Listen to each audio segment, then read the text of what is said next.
We're in the Neutrina True Arena. First out, this is the final round of the novice cattle. And we have McKay Harderly and Ace. They're coming into the final round with a total points of 540, which is 2 full score runs and a total time of those runs of 10 minutes and 46 seconds. So they're going to run these contestants. This is a short go. They're taking 17 people back.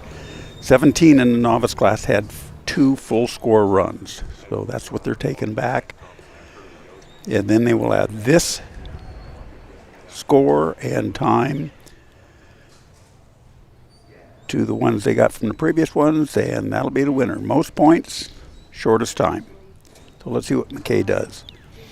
This course is a little tougher than has been, so they've got to come into the fetch and come out this side. There's 2 openings. There's a panel in the front of the fetch where the other days the fetch has been straight through, so they have to come in and turn to their right. After we're done with McKay, we're going to try to show you what the course looks like being ridden through by some really cool kids on horseback.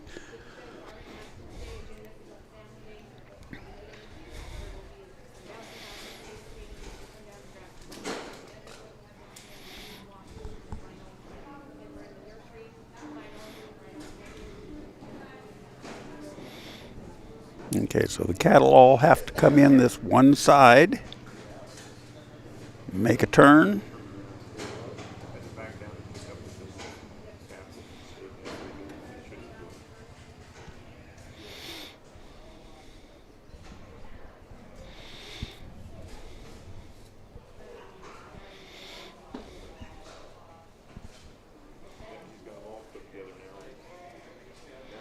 Now McKay can block them.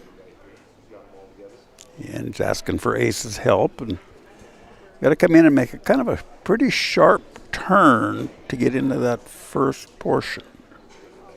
Looks like she got it done.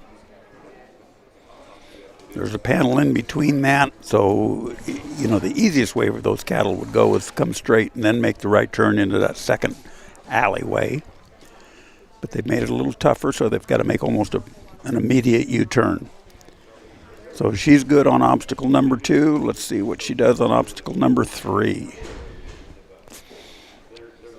Okay, see how Ace goes over there and adjusts the flow just a little bit.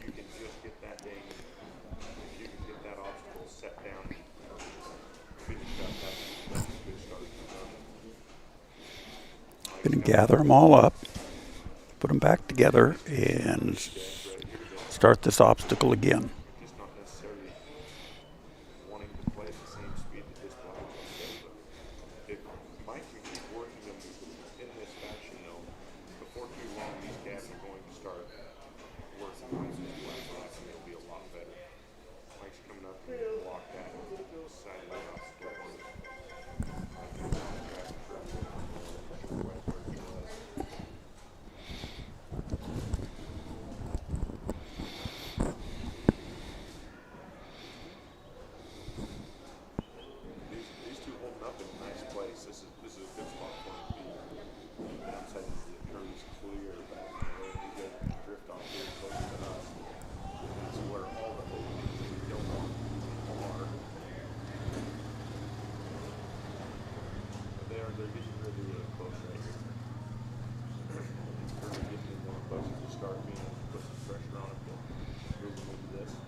Okay, it looks like they're just having a little bit of problem. These cattle are not wanting to go where they want to. So the theory here is direct the front cow, push the back cow.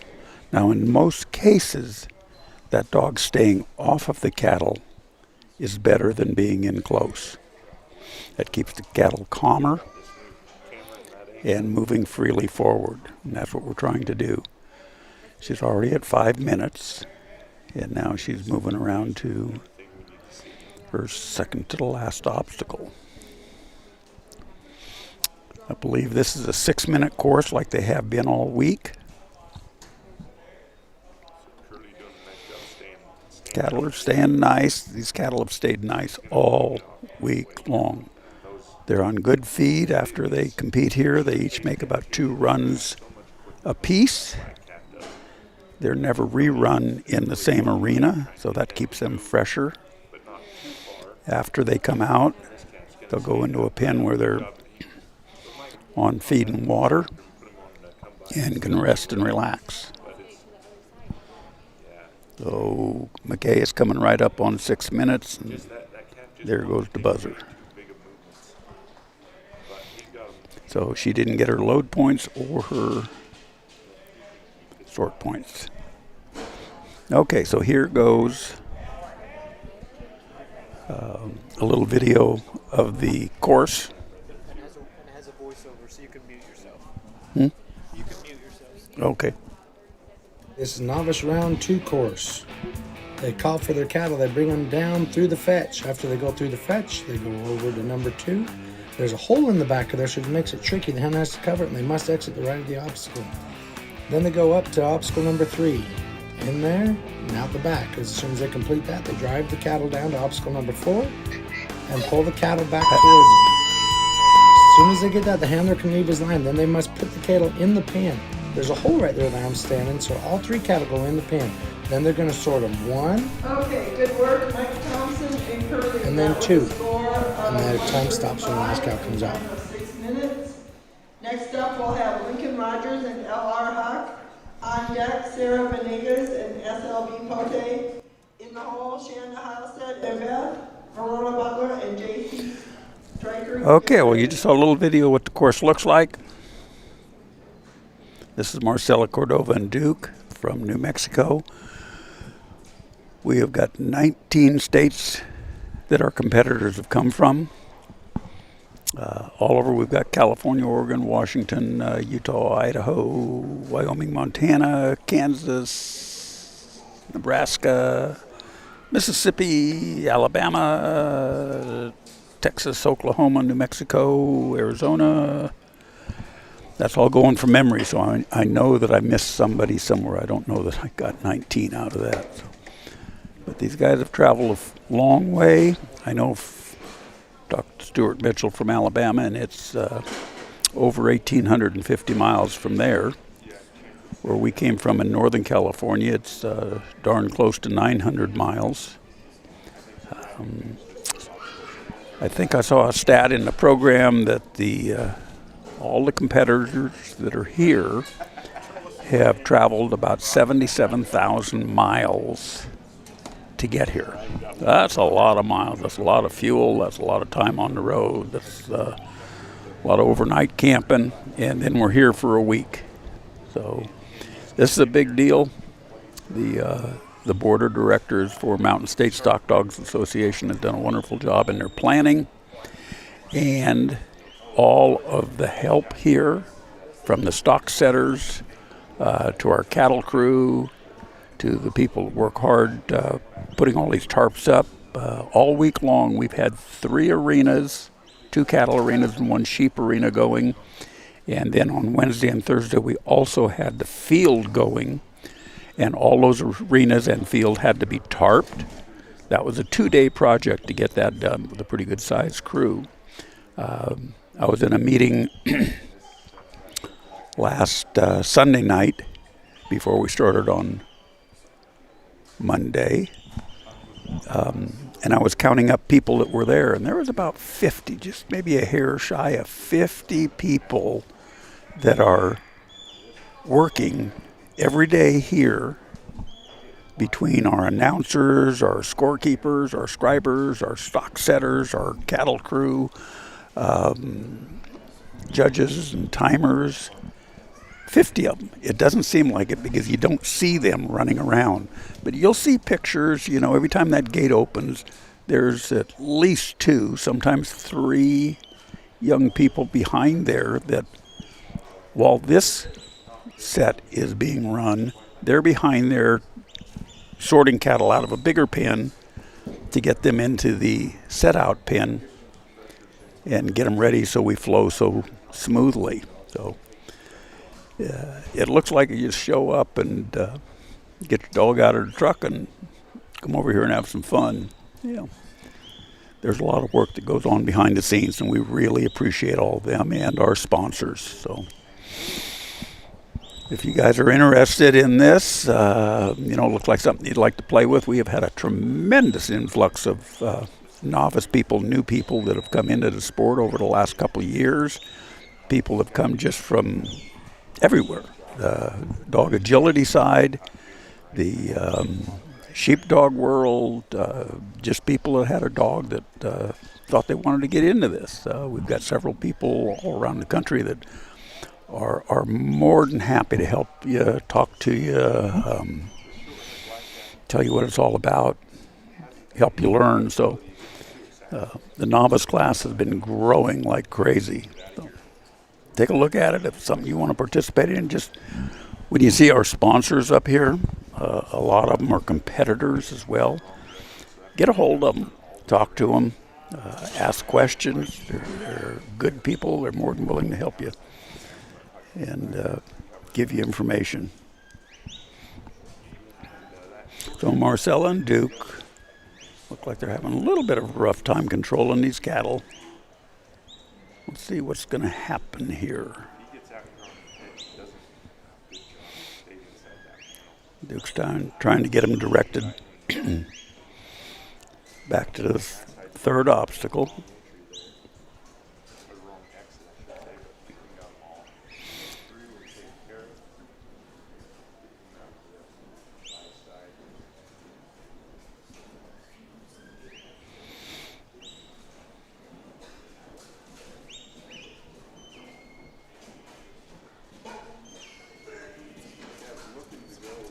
There they go. So for those of you that are not competitors or familiar with the stock dog world,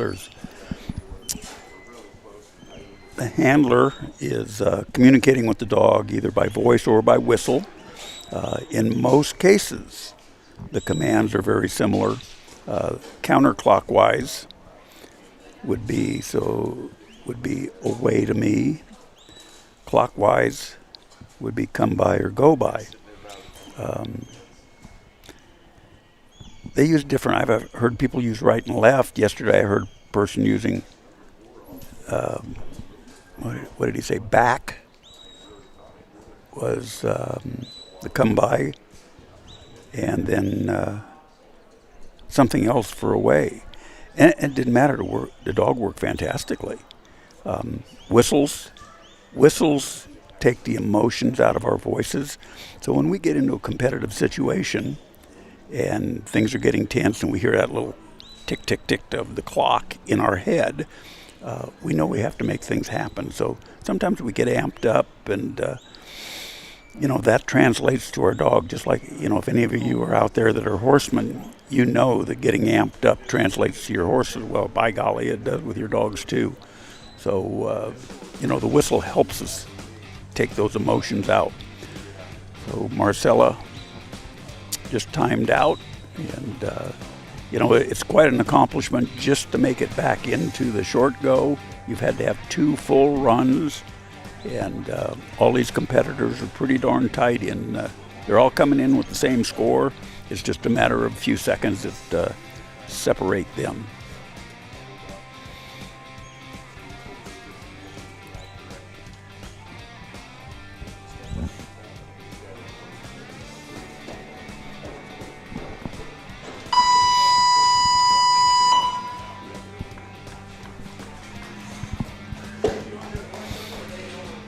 So close.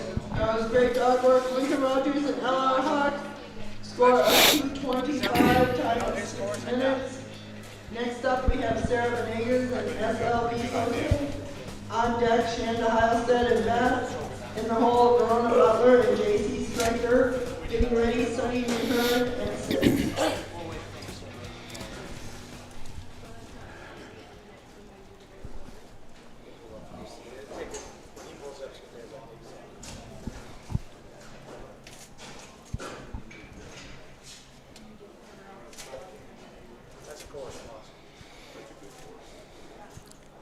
Okay, it looks like we're coming back in now with our next competitor, Ernie Mills and Wish from Salinas, California. Says on the screen, Novice Cattle Round 2, but this is the third round. The short go, as they call it.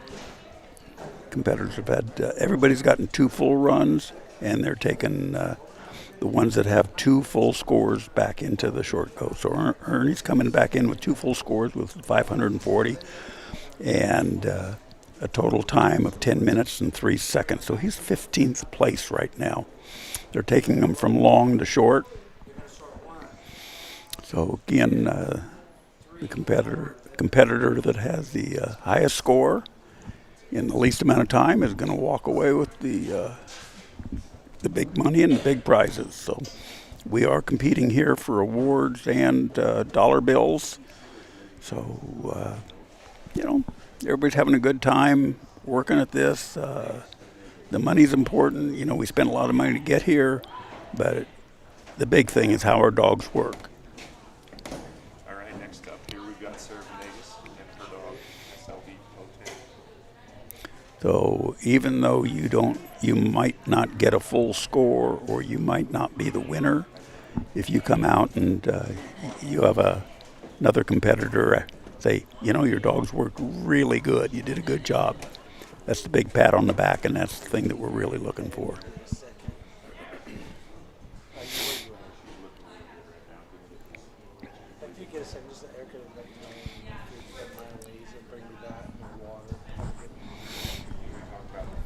Now, Ernie just got into the sport here, I don't know, a year and a half, 2 years ago. He and his little dog Wish have done a really good job. They've continued to improve. It takes a lot of work. This is the hardest darn thing I think I've ever done. When we think we know what we're doing, it seems pretty simple when you're sitting up here. I've never made a mistake sitting in the stands. So it's tougher than it looks.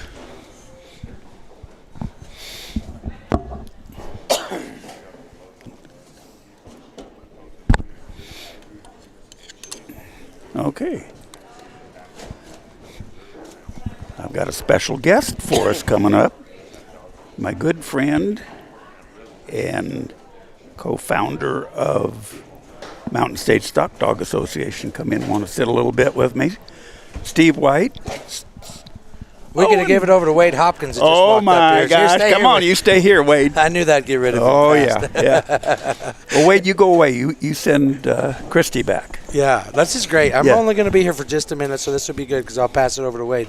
So I did just do a voiceover for the course, so they're going to be able to run the explanation of the course and the fly over here in just a minute. Watch it. Good. It's super cool. You can see the shadows of the horse. Yeah. So, you guys, one thing that we need to remember is this is the Novice National Finals, the final round. So as these guys are coming in here, these top handlers out of this class get moved up into the intermediate. Not just the winners of this class, the winners do also, but we watch them as the board, me and Sherry and Jeannie and Clyde and Doreen, and the ones that we feel like are ready to move up to the next level, we move them up to the intermediate. This will be their last hoorah, if you want to call it. So Ernie Mills and Wish comes out of Salinas down there by you. He's a California traveler. California, our biggest state representative here at the national finals. So you guys, this is a super tough course. I would not normally set this course up for a novice handler. But what are we trying to do here? These are the best of the best. These are the best of the best of the novice. You know, so we've got to find the ones that are ready to go on to the next level. They've competed all year at smaller trials, different trials. And a big, huge shout out to our camera crew. You guys, look at this down here now. We've got total points on there. They're coming here. You got their total time coming in 15th place. We're coming in slowest to fastest, so the number 1 dog in here is going to be last to run. And I've got a feeling, you guys remember one thing, these lower placing dogs have nothing to lose. So what do? They swing for the fences. What do the higher placing dogs do? There. They safety up. And I've seen dogs move from 13th place to national champion. So a lot can happen here. Okay. He's working on number 3. He came in from the left side. He's still okay. The cattle can go anywhere except for back in the obstacle. Right, he's got to come back over He's got to come back number over 3. and through the top of number 3.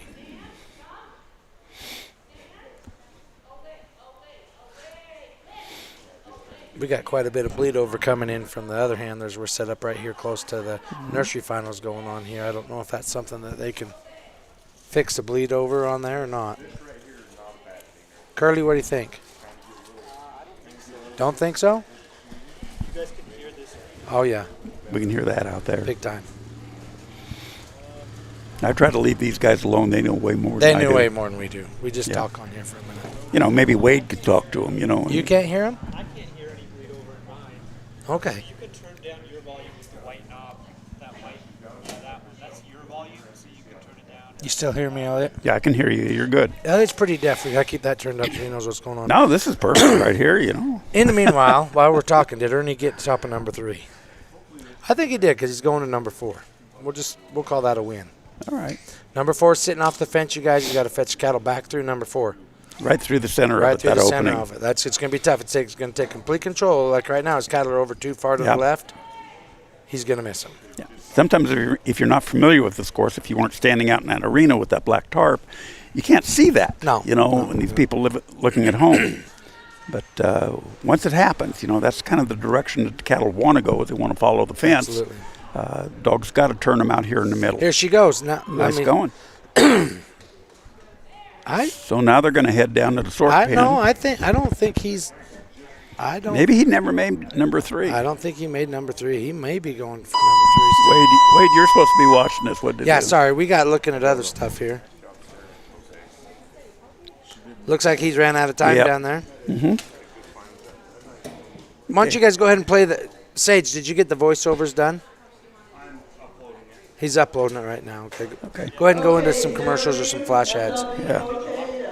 Has he got it? Are you uploaded with the course?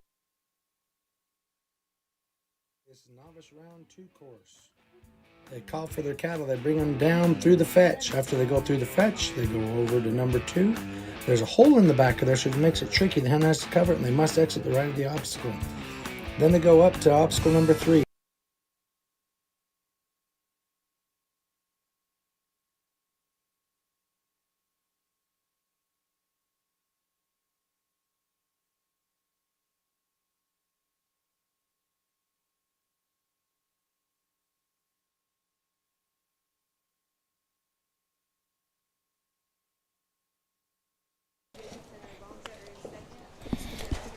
Okay, we're coming back in with Stacy Bisnet and LB3 Jane from Wilton, California. We talk about this being a family event. She's here competing. Her husband's here competing. There's a lot of families here. Brother-in-law. Brother-in-law's Dennison's competing. in there. Yeah, we've mentioned that before. So, you know, Steve, I've talked about the names, the initials, the numbers out in front of the dog's name. Yep. This is LB3 Jane. You know, they represent the breeder. Mm-hmm. But tell us a little bit about how that comes. I mean, is this guy LB3 is just maybe his brand? What is it? It just depends. Like most of the dogs come from us have MISR and from Right. Male Iron Nest We've Ranch. talked about that. LB3 is I'm not sure wouldn't who know. LB3 Jane is. But yeah, it's people do that so that as other people see the dogs in that name, you'll look at that dog and go, hey, that's a nice dog. I'm going to get a hold of LB3 and see what other dogs they have similar to that. So if you had dogs out of that breeding, or if you knew that person, We'll call that you know. the Lonely Biznet 3 brand. Yeah. Should we call it? I don't know what it is. Really good through number 1, you guys. That fetch is blind as the cattle are coming into it. They can't see. It looks like a dead end, so the dogs really have to push them in there. They're walking into a panel. The key that these guys are going to have to do with this, okay, they got to keep these cattle calm on this whole course. The ones that have been hustling and pushing and can kind of wing it through there, if they have them cattle doing that and they come into that sort, it is not going to work. Or, don't let that cow go in there. Good job. She's got to come in the right side of your screen and come out the left. There's a hole right there. And then there's actually, you can't see it, but right next to the number 2, there's another hole, like a blank pocket right there that they can go in. So they've got to make a quick U-turn there yes. rather than coming out that hole to us or going out by that number 3 or number 2. Right here also, as you go into number 3, if these cattle are spread out, this ain't going to work. You got to have them. I talk about cattle shouldering up. See them cattle want to put their shoulders together and herd like sheep. You keep them calm like that. She's going to be able to walk these through here and manipulate every move that they make. Lazy Biznet 3 from Bill Dale. Thank you, Bill Dale. Thank you, Bill Dale. Our California connection is sitting there at the LB3. Yep, that's the best part. Is there's a lot of people listening to us. So as soon as we say that, he's got it up on there. Okay, Bill, go to work. Bill is the executive director of California Beef Council. Bill is. Yeah, so he's just sitting around. He's a state employee, and he's sitting there watching this thing. So, thanks for the info, Bill. We appreciate it, and give the California Beef Council a little plug there, right? I like that. I like that. Look, she went through number 3 really good. Stacy is doing a really good job. She keeps these cattle calm. The 2 want to stay together. So here's what the key is on that. You got to keep tucking that 1. You control the leader and keep the 2 with the leader. She needs to tuck them together, and Stacy's doing that right now. She's setting up for obstacle number 4 as she's coming out of obstacle number 3. That's very important. That's the difference between winning and losing. Yes. Shortest distance between 2 points is a straight line. Yep. So keep moving straight. Yes. And I've said it time and time again. Physics, objects in motion stay in motion. These guys stall out and let their cattle stop, or they get them flipped around 2 or 3 times. The cattle don't know where you want them to go. They're going to go straight forward where they're looking, and you just control it and drive it like a bike down the road.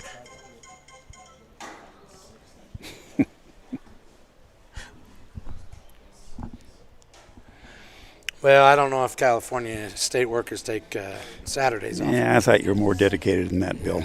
He tells me state workers take Saturday off. If I'm not mistaken, is this the first person to make it to the sort? Yes. Okay, you guys, this is tough. 1 has to come out the side first. But before they go, they got to go all the way into the sort pen, don't they? Nope, not here. Oh, This is not a pen in a sort. Watch this. Stacy's going to do a good job. Let the other one go past her. Wow. Now do not let that cow go out that end, Stacy. Yeah, Good now she's got to go to her exhaust. Go to your exhaust. This is a good run. Okay.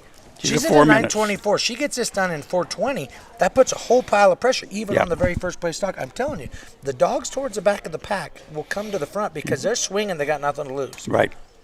14th place is like kissing your sister. Yeah. I'm sorry, it is. So I haven't kissed my sister, but that's what I'm gonna try to be better than 14th place. But good job, Stacy Biznett. What a good job, Bill Dale. Super nice dog that you raised there. It looks like official time of a 4:15. There you are. Nice going. So she's was about a 13.5 minute total. Yeah, we should be keeping it written down. I'm good with numbers. I like the numbers end of it, but Every once in a while they bring the cumulative scores up on the screen. I and bet stuff, you. Now, everybody at home, remember, what we have on the screen is completely unofficial, but our crew that we have here is doing a really good job. Okay, so Zach Brady's That's after 2 runs. That's after 2 runs. So Zach, when these people down below him start throwing down 3 and 4 minute runs, he's going to have to finish his course pretty fast.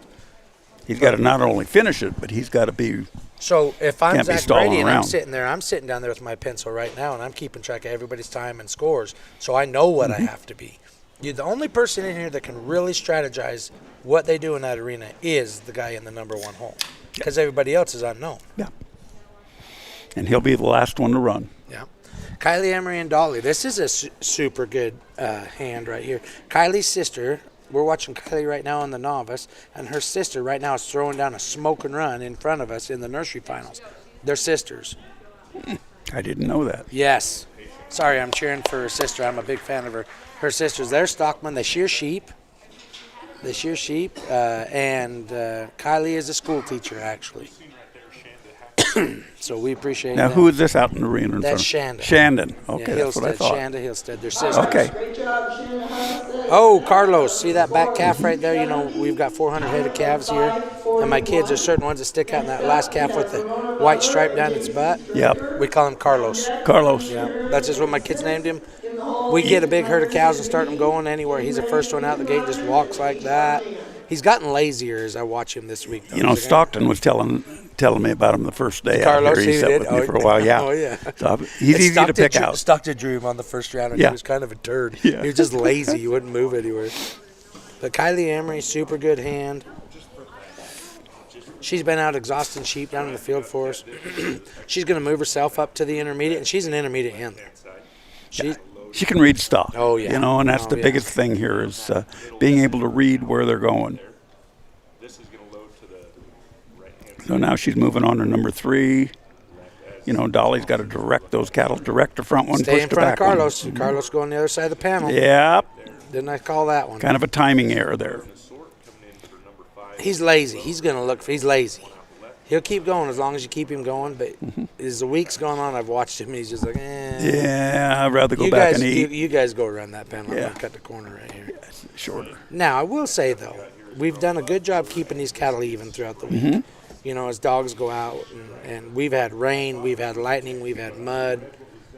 We've had about everything you can think of. These cattle have held up. And They've been held up consistent good. the We've whole done- week. We were about a month into them, getting them ready for this. And Wade Hopkins, we have to pay him a lot of money to come over and hang out with us and break cattle. So if anybody's looking There up Wade goes all Hopkins, Carlos again. Screwed that panel. I'm telling you, why is he doing that? Cattle are a creature of habit. Even though He taught himself. it was easier for him to go the other way, he taught himself to do that. So you can walk him up there, and if you foul up the first time and he goes around it, the second time you got to cover him twice as Right, much and right. force it because he will choose the way he went. I've seen before. that. You've really got to watch that, you know, and that's part of the handling ability of our handlers, kind of the difference between novice and intermediate and, Yep. and open, you know, of how quick they are at reading these cattle, of seeing that what's going to happen. There she goes. She's going to get him here. She's at 306. Kylie's going to need to actually, if I'm Kylie right now, I'm probably going to push a little bit. There's a lot of good handlers left. You know, I think there's only one out of 4 or 5 that have finished now. But she needs a full score, but she needs to make up some time.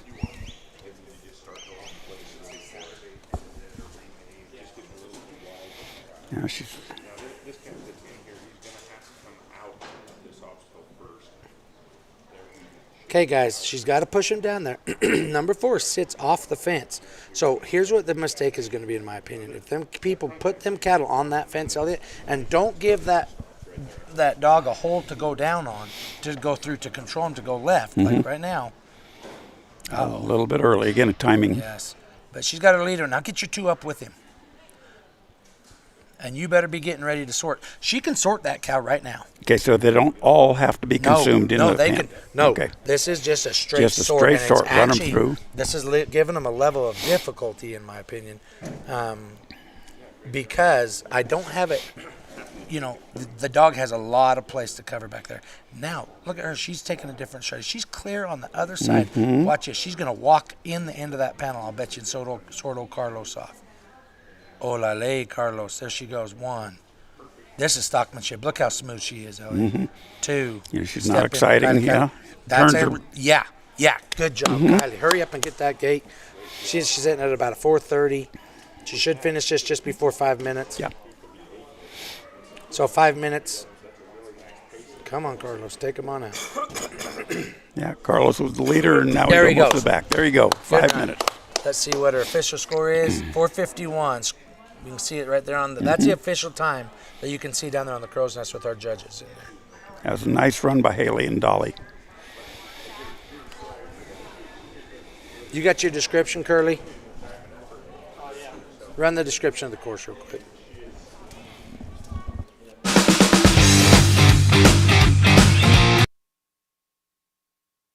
All right, this is the novice final round. They're going to call for the cattle. Cattle come into the fetch and go to the right of your screen. They'll then come down into number 2. They got to come in right where the horses are and turn and come right back up.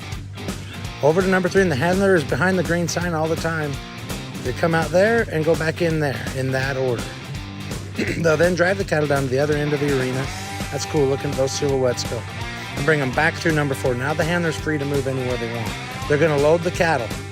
They're going to sort 1, 2, 3 in that order. Then they're going to go and open up the gate and exhaust cattle. That'll stop their time. Full points of 270.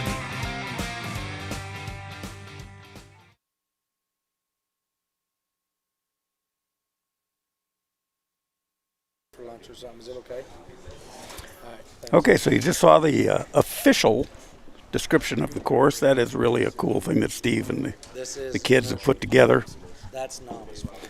You kind of saw how it runs, give you an idea of how we're supposed to be doing this. So we're up now with Charles Gates, all the way Sulphur Rock, Arkansas. That's a long way. That's a long ways. Oh, you want to talk about long ways? We got Alabama, yeah, Arkansas, I talked to Stuart Minnesota. the other day. Twice as far as we come. Oh, yeah. Oh, yeah. I was kind of thinking 900 miles. Mississippi. Yeah. I mean, you guys are here from all over. 19 states. I tell you, I got a chance to watch this dog. I'm back and forth between everything, keeping it running, and I got my eyes on this dog the other day, and this little rascal right here is broke. Is he?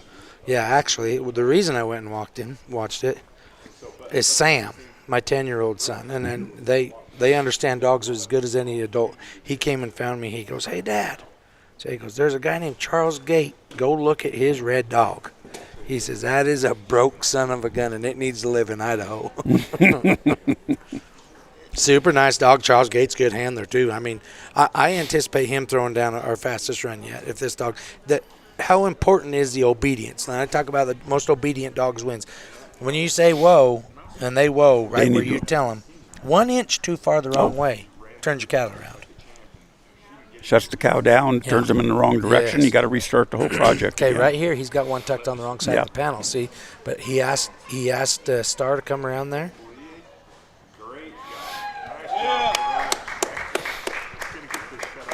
You know, a lot of this, and it's especially in the novice, it's hard for the novice people that are just really getting started. Now, Charles appears to really be able to read a stock well. Oh, yeah. He knows what he's doing. He's he knows he knows what he's doing. All right, good job. Verona Butler and You know, Baker, a full a score lot of of us 270 don't time, trust our dogs. 5:40. And that's a real tough thing to do because we're watching our dogs, not our cattle. By the time we get our dog to go down, the cattle have already turned around, gone in a different direction. Yeah, and I'm going to say he's running with a pretty rough crowd, too. He gets out of the truck with Randy Mooney and Kevin Lippy and Marvin Daniels, some of the top handlers in the country, you know, and so he's with some of the best. Mm-hmm. And so he's learning how to do it. And this is flawless so far. Yeah, he hasn't really made a mistake here. No. So let me ask you this. Do you let them cattle keep walking, or do you try to push on them a little bit? You know, he's in 12th place.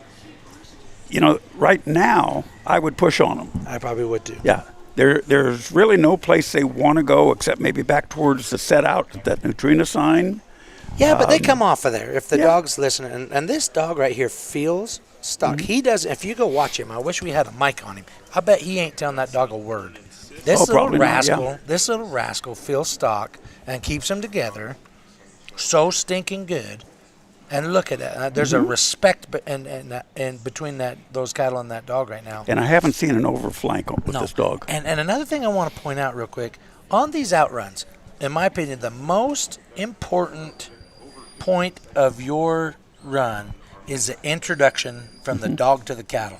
If your dog goes running down there and slices in there and grabs a hold of them, there's a good chance the rest of your run's going to go to shit. Yeah. And so we can say shit. Can you say that? I do. I don't care. They can fire me. Anyways. I don't see anybody coming to get us yet. You guys probably shouldn't, but I'm remember that was Steve White that said that, not me. That's right. Look at this, though. I'm here to tell you, watch this. I love this sort because the stockmanship now. He needs to bump that cow out, or the draw's going to be drawing them cow back. Mm-hmm. There he goes. He's still good. But anyways, I talk about the introduction. If that dog runs down there and slices on those cattle, good. Yeah. Get your gate there, Bill. Less than 4 minutes. We're here. He's going to be just short 4. And that, if I'm not mistaken, will be leading. Mm-hmm.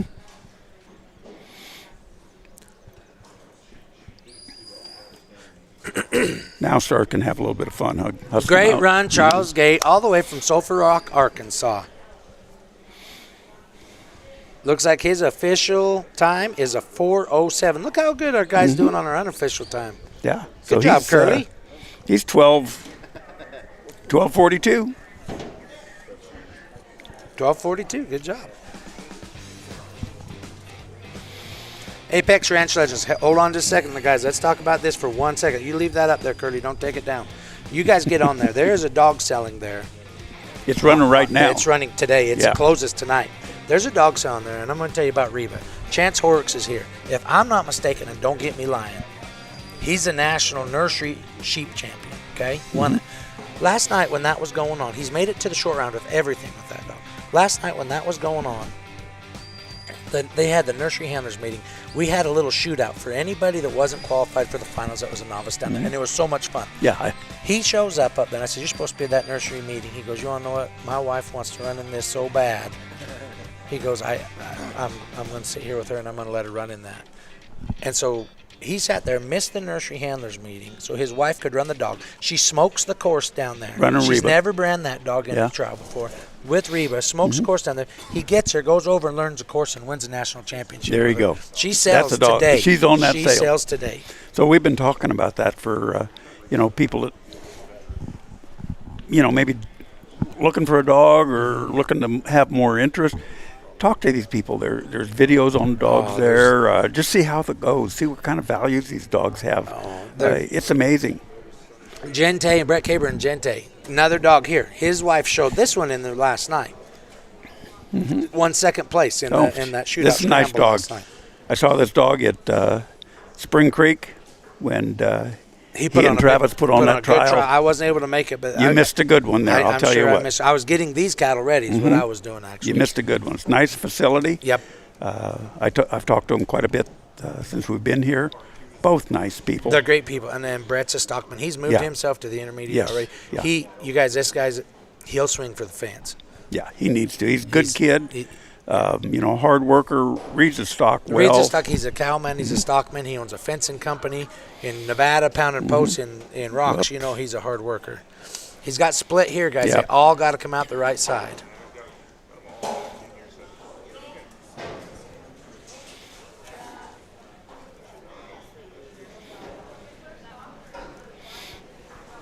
Wade, I'm going to pass this over to you, and I'm going to eat my breakfast for a minute. Elliot, have you got breakfast yet? Oh, yes. Kathy went and got me a little burrito. I shouldn't say a little They're not burrito. little They're not burritos. little. Oh, here comes the pretty blonde girl. 5 minutes. Do 5 minutes. No. Coward. Come on, get my Neutrina guy up here.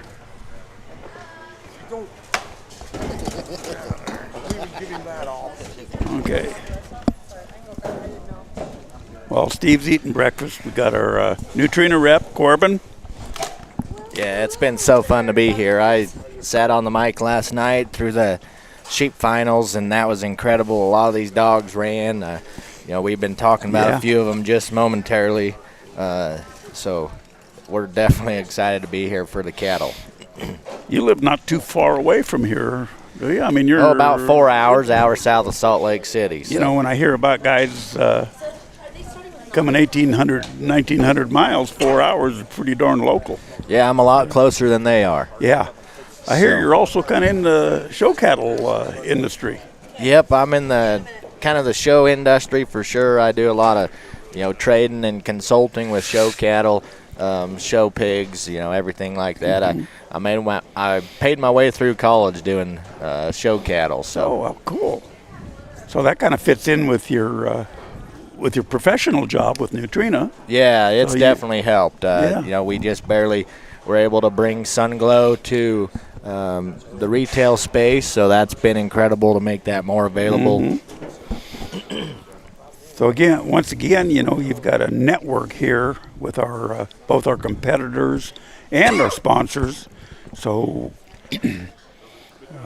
Corbin here with Neutrina is a tremendous asset. So if you folks have a question, a problem, something you're not quite sure of with your dog, with your cattle,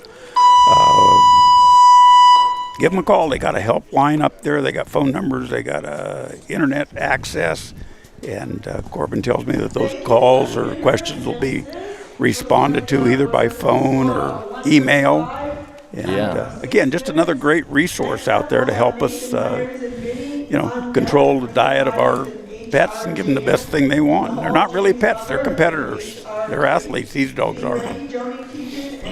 Yeah, we got Brett Caber in. I spoke to him just yesterday while I was waiting for my lunch, and if we could get a real zoomed-in shot of that hat he's wearing, that's I'd believe a real old, 20, 25-year-old Neutrina Feeds hat. Oh, no kidding. There is none of those available on the market. And where would he have gotten that? I asked him, and he didn't know. Huh? I don't think Brett's even 25 years old, is he? I don't think so.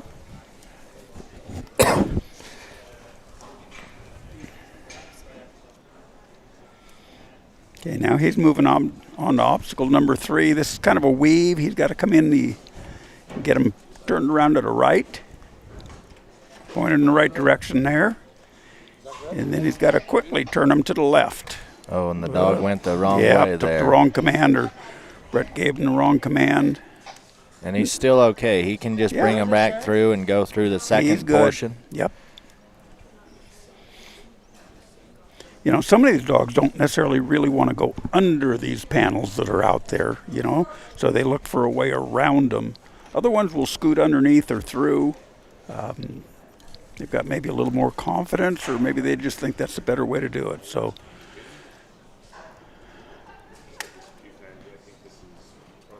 yeah, and this one here, that's a lot of open space. yeah, so it the is. cattle There's can a big area. make their own decision. Mm-hmm. And one skirts around that outside. He's got them going everywhere there. But he can. If he can gather them up gather there. them up again.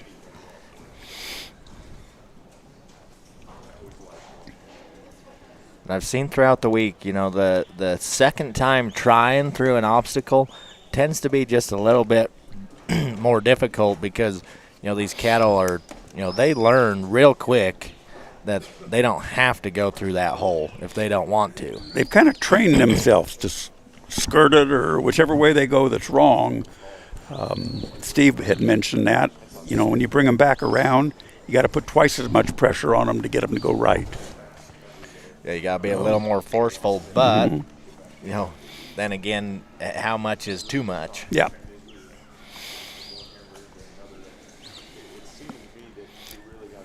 So we talked about the overflank, and looks like Brett is headed out there. Steve, can he move, or has he pulled the plug? Okay. Yeah, well, if we He knows things weren't going right. He didn't want to waste everybody's time. Brett's going to turn around just momentarily. Look, you can see that Neutrina hat there.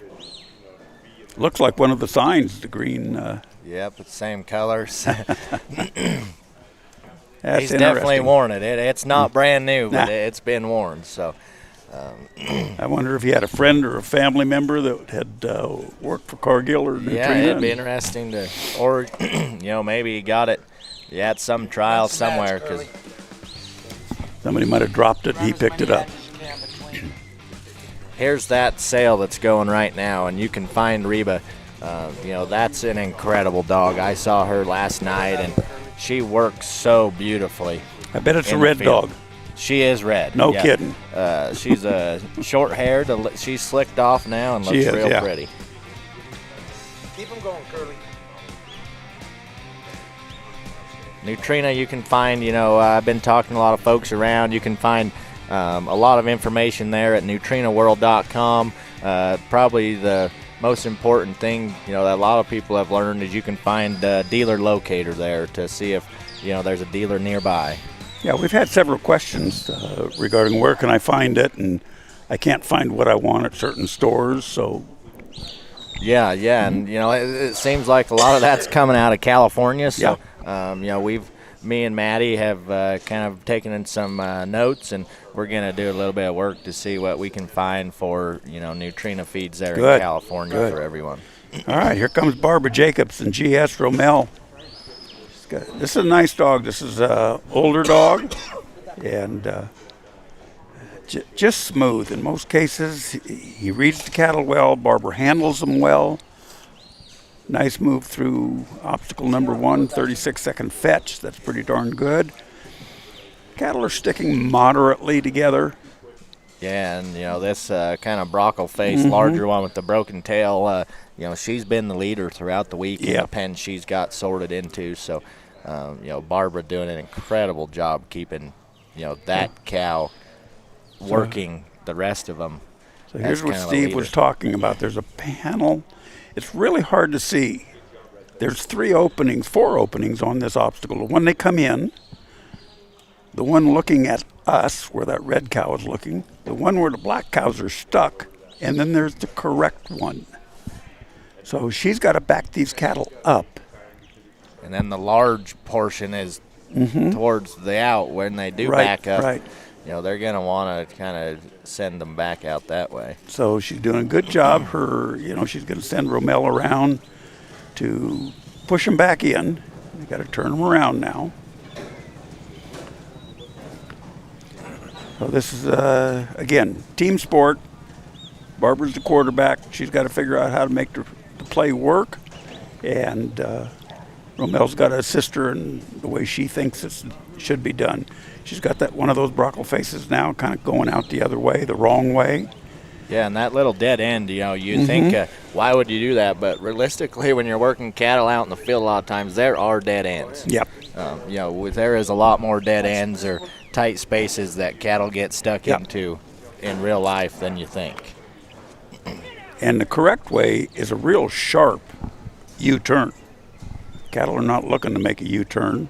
And now we got old Red wanting to just come back out. So Barbara's got to make sure they're pushed out. They won't point until they get to the end of that orange panel.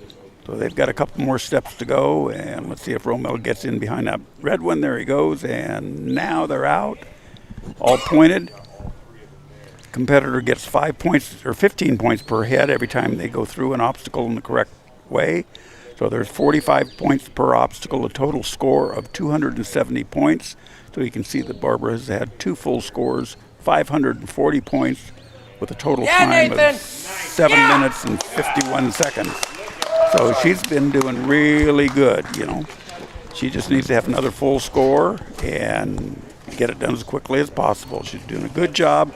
Rommel is working way off, directs those cattle. That was nicely done. You notice that they never stopped moving. Yeah, that was incredible. That was incredible. Had a little background cheering. We got the nursery finals going in the Loyal Life ring, and you can hear cheering all day long for all these competitors. But yeah, Barbara, she's doing an incredible job. Still has that brockle face in the lead. But she's kind of using that black brockle face as the leader. And it is working out very well. Yep. Kind of a fine line between hustling and making a mistake there. Yeah, a lot of time to make up between 3 or 4 if you want to. You can get them on a little bit of a trot. And then, again, straight from 4 into 5, you can keep them at a little bit higher speed. Okay, so she points, comes right through the obstacle. Again, these cattle aren't trotting. They're not the fastest group of cattle in the bunch, but they're doing fine. Now that one was going to skirt it. Rommel came around and kind of put it back where it belongs. That's fine. Yeah, you're good, Barbara. You're good. Now she's got to send one out the side. They can do that. She doesn't have to reload, from what Steve tells me. Does she know that? Apparently not. Okay. So she's going to try and gather that volley face back up. Getting a little bit pressed on time, I believe, there. Steve said they could funnel right through. This is not a pin and a sort. Okay, so you can get send one at a time. You could have gotten one all the way through just like she did. It went in the correct direction. So now she's going to redo it where she had that first one already, but she'll have to do 1, 1, 1, right? No, it's 1 and 2, and I think she's working backward. Yeah. And you can do either or 2 out the side? I'm not sure. I thought it was 1 straight through and 2 out the side. Now I'm confused. Yeah, maybe we'll run the voiceover after this and see if I believe Steve talks on that, so we should be able to find out what it is. Okay. And she's got to go to the exhaust.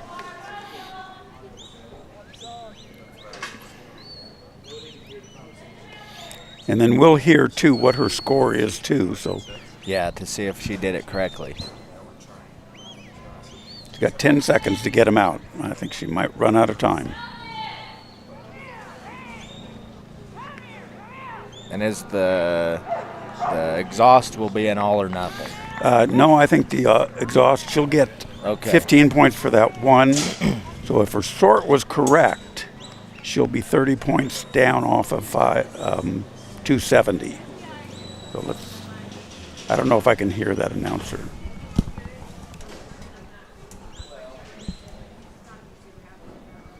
You gotta be, and I'm super excited. Court.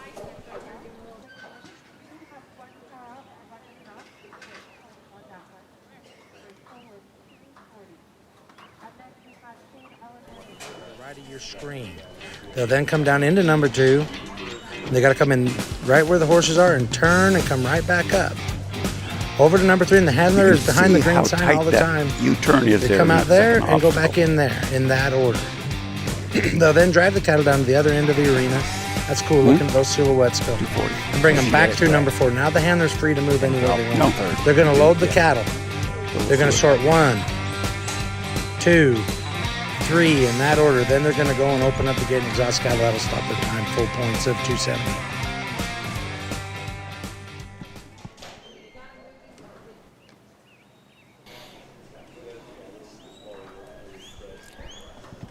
Okay, we're back with Shane Ellenwood and Ike from Banner, Wyoming. So that last score would have been a 240 because of the 2 that weren't exhausted. Correct. So she did her sort correctly, but did not get the last 30 points for those 15 points apiece for those last 2 cows that didn't go out. So she did it correctly by gathering that brockle face back up because you have to go out the side first. Yes. So I guess we need to go to the meetings or watch the video before we sit down. Huh? Yeah, we missed the exhibitor meeting this morning ourselves, so.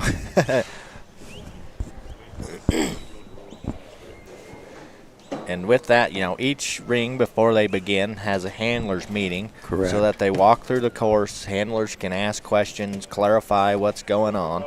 So none of this is just a guess as they go Right. through the course. They're shown exactly how they have to get through. If they've got questions about, cow running back into the pen and dirtying it up, and when they have to daylight their cattle, where that daylight line is, they can get all those questions answered. They need to know what they're doing. They're responsible for that once they get in the ring.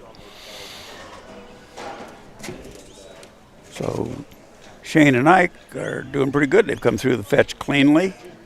Now they've got to make this pretty quick U-turn. You can see one of them skirted that. And now he's going to have to come back and somehow get that cow, and The lead cow went the right way, so hopefully that Yes. one will just there you follow go. back out.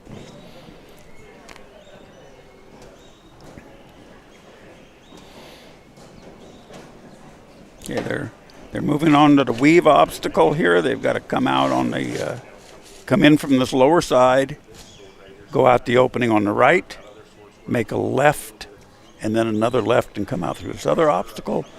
Then they'll turn them to the right and take them up the back fence to the obstacle number 4.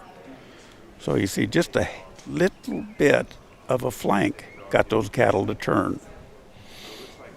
And this one's tougher than you think because these cattle, you're sending them out one direction where they think they can, head out into open space. You wrap them right back around to where they came from. So, you're it's a little bit confusing for the cattle because, cattle are used to driving forward, not, turning back on themselves to where they just came from.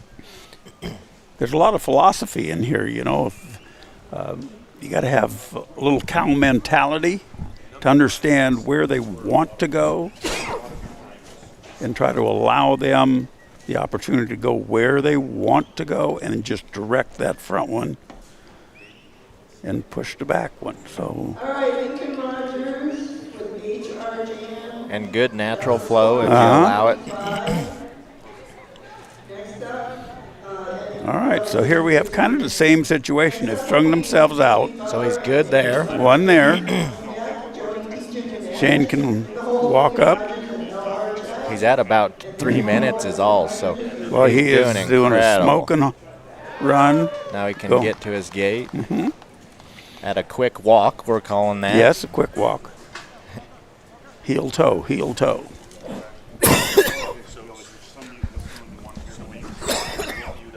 So what we've seen here is, Shane's got a really good run, 3 minutes and 20 seconds. He's out the gate.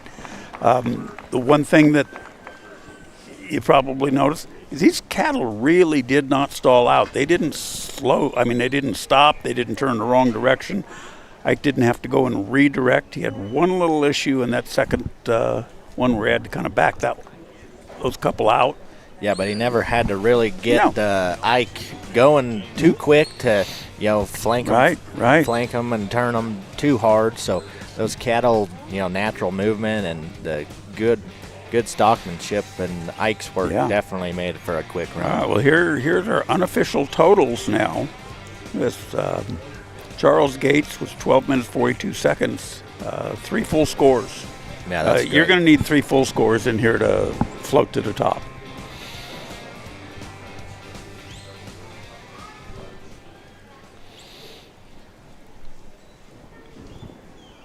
We just saw that ad, Got Dog. That would be Jeannie Bigger. She's here. She's our executive secretary for the association. Yeah, she's doing a lot of the dirty work. Oh, boy, I'll tell you what, she works her little fanny off. Okay, it kind of looks like we might have the wrong dog up here. I think that's the wrong name and for the dog.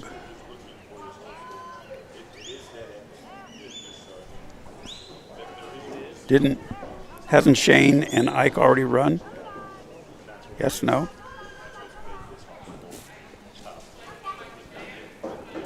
We'll get clarification. Okay, now, here we are. We're up to date.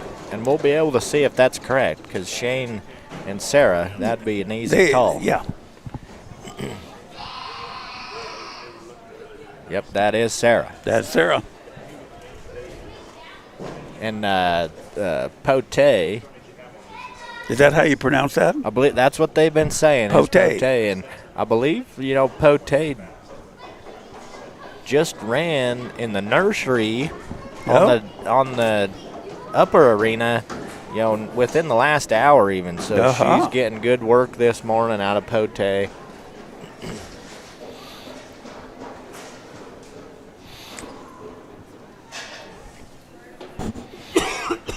So this dog is probably, I'm going to make the assumption this dog came out of Sarah's breeding stock with the initials SLV, and Sarah's middle name might be something that starts with an L.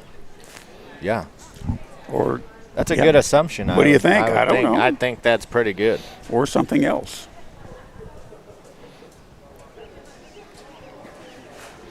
That's just a designation that started not that many years ago. You started seeing that when people really started coming together with these breeding programs, and trying to breed better dogs for the stock dog world. That tells everybody out there that came from their program, Yeah, and they probably adopted that from, the purebred breeding cattle side of the world. Every farm has their own prefix which designates them, and that goes on registration papers, and same thing here. It ties the dog to a ranch, so that if people are wonder where they came from, and you can also retain just a little bit of pride if you keep your prefix there. Absolutely. You can see those dogs throughout their life. Yeah. So, and what's fun, is when you look at a set of papers on these dogs, or whether it be show cattle or anything else, and you can go back and watch their lineage and go back, 2, 3, 4 generations, and you can say, oh yeah, that came from the same farm that my dog came from that I have now, you know,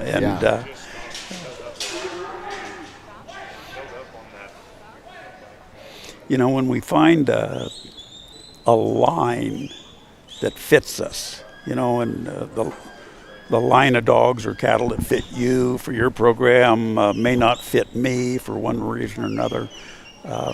We tend to stick with that line, and we take pride in that. I know we do. I mean, you look at the papers on our dogs, and they all have similar lineages, and they go back to certain lines that are, still around, or lines that Yeah. you knew of from years past. And different breeders, Yeah. they'll breed for different things. Mhm. They breed for the way they like their dog to work. Absolutely. Or you've seen some folks here with just red dogs. Maybe Mhm. that's what they like, is they like breeding those red border collies. Yeah. Genetics is a very fascinating field. Yeah, and the genetic field never slows down.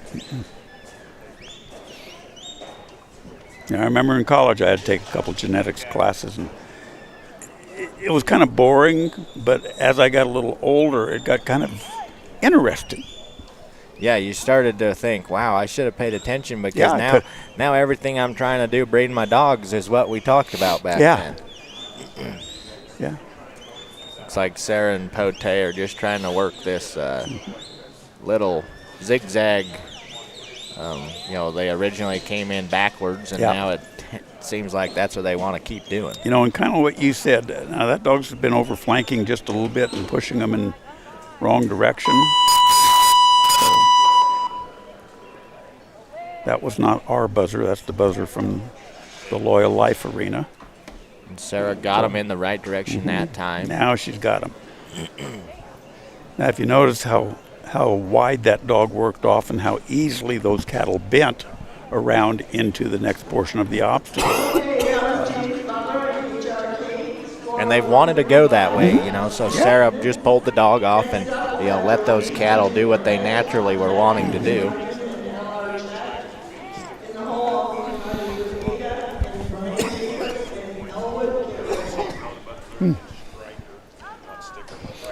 Those cattle are moving pretty good. Pote is kind of he's getting a little excited. He wants to move a little bit faster, which they are now, and they're coming in. He's got about 15 seconds left to make it through this sort. Probably definitely not going to make it onto the exhaust, but now she's kind of lost. No, she's still got a chance. No, she doesn't have a chance. Okay, buzzer went off, and they'll go back and regroup. I was going to say, if that one would have just went out the right direction, she would have gathered Yep. those points, but he Yep. skirted out to the side. Well, here you are again, Neutrina, our Loyal Life. Yeah, Neutrino Loyal Life, that's a sponsor of the upper arena right now. A dog food that covers so many basics, from grain-free to sensitive skin and coat with those dogs with some chicken allergies, all life stages, which can be fed to every age of dog you have. Adult large breed that has added glucosamine and chondroitin for their joints. There's proteins of chicken, lamb, beef, and salmon, so there's options of all kinds. Yeah. I've learned a lot from sitting here talking with you and Maddie and Haley over the week. I mentioned that one of our dogs just seems to scratch a little bit. No hair loss. Yep. Nothing that we think has really been abnormal. But when you start talking about chicken allergies, I think we're feeding a chicken. Yeah, and a lot of dog foods, out there are chicken based. Like the brand we're keep talking about in the True Arena. That is a chicken based dog food, which there is no problem. But some dogs just have an allergy, just like us humans. Just like us. Some have allergies and some don't. So, definitely want to take care of all dogs to the best of their ability. Right. Yeah. Okay, now we've got Mark Stelling and Rico coming in. This is for Mark's first year showing a dog. I don't think he's shown a dog all year long this year. Probably started in the middle. So he gathered enough points to be here. Gathered some points. Been going to some trials. Again, we talked about a family affair. We talked about Barbara Jacobs being the mother to Brian Jacobs. So this is the father-in-law to Brian Jacobs. This is Haley, Brian's wife, Haley Jacobs' father. Okay. And, so Mark is a career fireman. Yeah, and I've spoke to him a few times, and he's actually gonna start feeding some Neutrina True. I know Brian Jacobs, he has his dogs on the Neutrina True, and his wife, told me they've gained a little bit of weight that they were lacking over the good. winter, and their hair coats are looking phenomenal. So, very good feedback on that Neutrina True dog food. That's good. He feeds a lot of dogs. I don't know how many dogs Brian has, but we've been at our place numerous times, and I bet he's feeding 30 dogs. Yeah, and he's a great hand. You can boy. understand why he has so many dogs. He's been in every ring all day long, every day, and his dogs have just been incredible. And stamina. They come back out every day looking like it's their first day, high energy, and ready to go. Mark's doing a good job with Rico. They got through that first obstacle really nicely. Let's see how Rico handles the cattle, keeping them bunched up and moving. Yeah, they want to stay bunched up. That little one, he wants to be a little sticky once he completes something, and then a little quick in the transition. But Mark doing an incredible job paying attention to that. Mark's staying off. He may want to bump up there a little bit. They've got to make a quick U-turn. One of them poked its head in that dead end, Yeah, and then went out the right direction. So that was a good transition.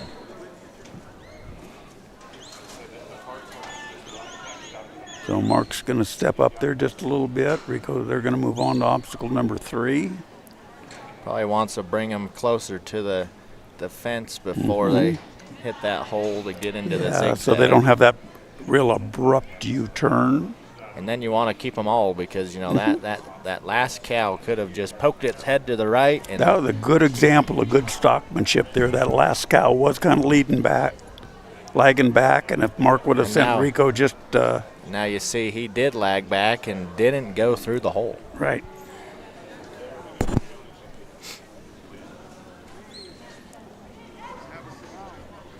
So he'll bring them back around. He'll have to redo that first section of the zigzag. He can bring them just like he is. He'll just have to get them turned around. And at this point, we've talked, are the cattle getting just a little confused because they've been through that. Now they've been through it backwards. Yeah, you sent me this way. Why you send me the other way? Now you want me to go this way again. Cattle work off the pressure, so pressure and release. Got to have the pressure in the right place at the right time. Rico kind of stalled in that hole of the flank and sent the cattle a little too far that time. Needs to come back this way just a hair. Creates the movement. And that cow's skirted it again. And I think that's at this point a habitual, For that cow, movement. it's going to be, So you're going to have to overcompensate. That one was lagging back. Probably going to lag back when he turns them around this time.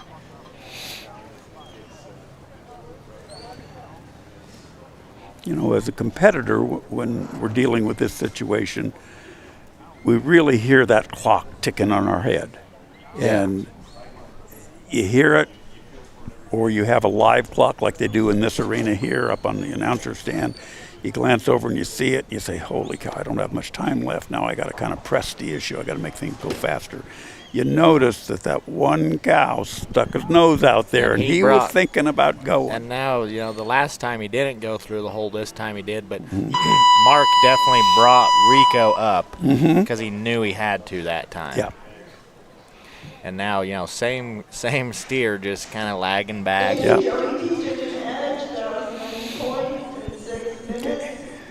So now he's going to head over to obstacle number 4 in the far right corner. Just put him on the fence and run him right up past that Neutrina sign and bump him around the corner. Simple. Yeah, simple. Simple. Right. For us sitting here, it sounds simple. In the arena, it definitely gets more difficult, especially at this point. You're thinking of the time. Mark's probably wanting Rico to get a little bit more speed on these calves. But there's that fine line. He knows, he knows he's long. He didn't come into this round as one of the first competitors. You know, he's setting back. He needs a full score run. He needed to be faster. But he would still like to come out of this with a full score and make everybody come get him. Yes. You know. And he can still do that, He's still got time if he bumps things up a little bit, you know. The sort, could, on this type of, bunch could be relatively easier because they aren't as sticky together. Right, and you don't have to pin them. Yeah. You know, they're going to line out, and they're going to, you can see they want to start trotting as long as the dog doesn't come to their eye. But just point them and send them. Yeah, and Mark, if he could get, them going the right direction, he could, sort those in a good time. But he's gonna run out of time. Yeah, there here, goes the buzzer. All right, let's go to commercial and see what we have to say. Rest my ears. We use our dogs every day. On the ranch, we run a lot of cattle here that would take 7 or 8 full-time cowboys, and we have no full-time cowboys. It's just me and my family and one hired guy. These dogs come out and handle these cattle and pen these cattle. We move 500-600 in a group at a time with 1 or 2 dogs quietly. We breed and strive to breed working cattle and sheep dogs that are versatile enough and that have enough trainability and are biddable enough that you can work both stock with them. I think that we really focus on the health of our dogs. We health test all of our dogs. We really try to push to create the best dog with the best genetic background that we can, both health and pedigree wise. If you want to get a hold of us, go to milliron-sranch.com. You get a hold of us, we'll always get back to you. If you have any questions about anything, it's not about purchasing a dog, about a dog that you own that you need help with, please feel free to get a hold of us. Go to the website, milliron-sranch.com.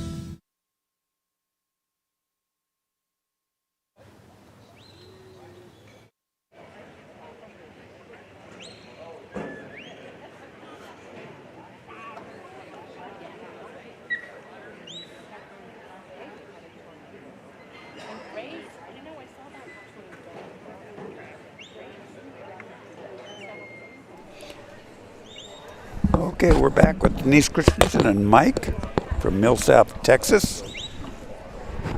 Again, we're into the kind of the middle of the bunch here of the final run of the Novice Cattle Finals. All these competitors are coming in with the same score, 2 full scores, 540 points. The only thing that separates them is the time. And Denise is coming in with 7 minutes and 5 seconds. That's over 2 runs. So those were 2 pretty good runs, You average it out at 3.5 minutes a run. I believe Denise is our native-born Brazilian here. Oh, is she? I think that's what I've been told, but I could be wrong. I was asking who's the farthest away, and someone said, well, someone is from Brazil. They live in Texas now. Is this Jeff Christensen's wife? I'm too new to this sport to know. Jeff is the only other Christensen that I know, and I believe that he's from Millsap, Texas also. And he's definitely not from Brazil. Just trying to get him through the fetch. It's a blind fetch, as you can see that panel. Yeah. See, I don't call this a blind fetch. Okay. This is different than what I've been told is a blind fetch. To me, a blind fetch is where the cattle or the dog cannot see the cattle. Okay. So it would be behind those trees. It would be up on the mountain on the other side of that ridge. Okay. So they have to go what you would call hunting cattle. They have to trust you because they can't see the cattle. So that's a big thing with these dogs. In the arena, if you've noticed, there's a couple times I've seen a couple dogs come in the arena as they're exhausting cattle out, which is the opposite end of where you set them out at. Yeah. So the dog sees those cattle go out, kind of fixates on them. When you lay the dog down, the dog is looking to where the cattle went out. Rather than where they're going to come in. So you have to reposition that dog. And I did that the other day, and I try to make it a habit of not bringing my dogs into the arena until the cattle are actually exhausted and the gate's shut and they're out of sight. So I can bring the dog in, and the way I'm facing normally lets the dog know where they're coming in. But the other day I brought my little dog Allie in, and she caught just the tail end of those cattle going out, and I had to turn her around about 3 times. And every time she'd turn around and look the other way, I kept telling her no, and we turned around and looked the other way. So yeah, they're very smart. They latch on to those that littlest thing that she saw. Yeah. Yep.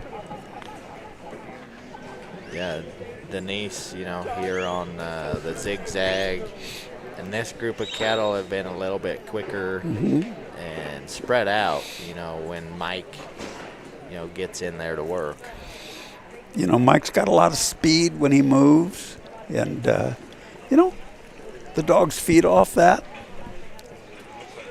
If he gets in a little bit tight, they're moving, but look at how nice that is. I bet there were several other competitors who thought, boy, I wish mine would work. Boy, I wish mine run would. like that, Yeah. And even that little bit of issue she had on obstacle number 3, she's at 3 minutes and 30 seconds as they're trotting off to the... She can gather that one up. Yeah.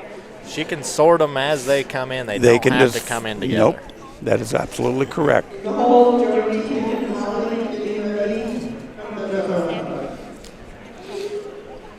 That larger kind of majority black one, that has been the quickest one of the bunch. She, I imagine, would like to, sort that one and get it out of the way.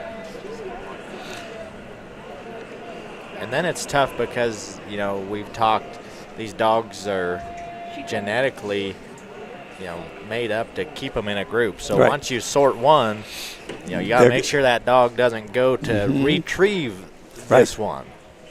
So now she's all got them, and yeah, nice job. That was a nice job by Mike to stand his ground to keep that other one from backing out the back. So, a nice run. Denise momentarily thought the run was over. Yes, but I did too. We are exhausting the cattle today, so she remembered that, got to the gate real quick. Now, Mike wants to gather them all up. All right. He's under 5 minutes. That's a good score, or a good time with a full score. Got to have that full score, or you might as well just pack up and go home. 4:51.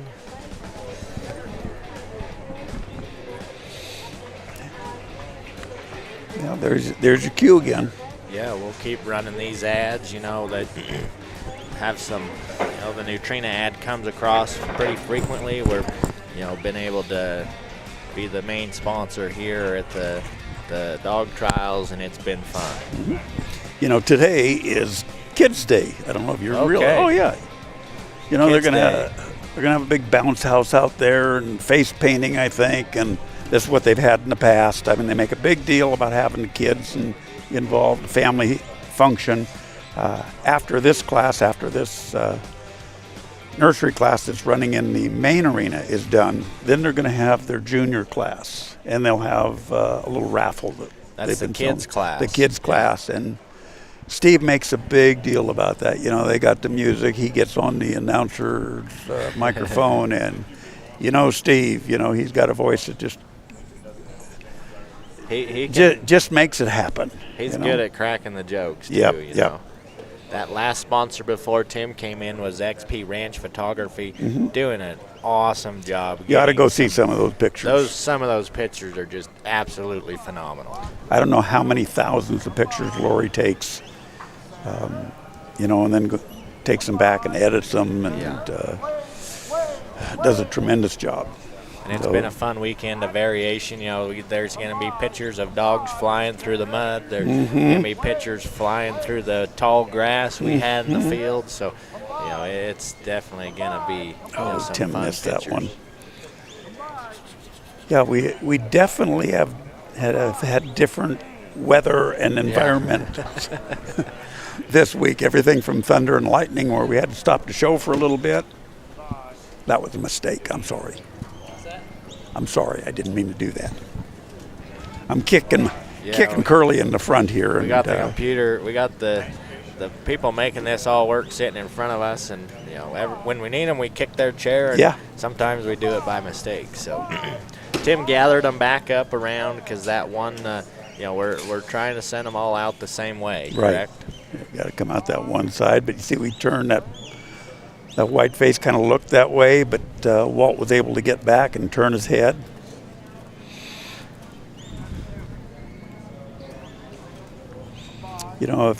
If us as competitors watch our cattle and trust our dog, we'll see what's happening. We'll see every little head turn and know what happens before it happens. Got a little bit in that dead end. Yeah, so here we've got 4 openings actually, only one that we want them to go out. But a couple of them went in the wrong side. There is a hole there. There is a hole. It isn't a dead end, but it is pretty narrow to the cattle. Aren't really pushing their way through it. Yeah. But the correct way to go out is such an abrupt U-turn that they don't see that. Through the middle, and Tim, he can't come much farther in than where he's at. You can't go into the obstacle there. That is correct.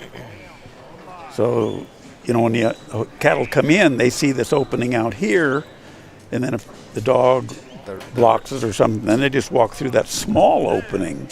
And the red one went in the right way. So if he can, if those other two will just follow. Yep. And the dog's in a good position there to make sure they don't come out. Yeah. There is a little hole right there.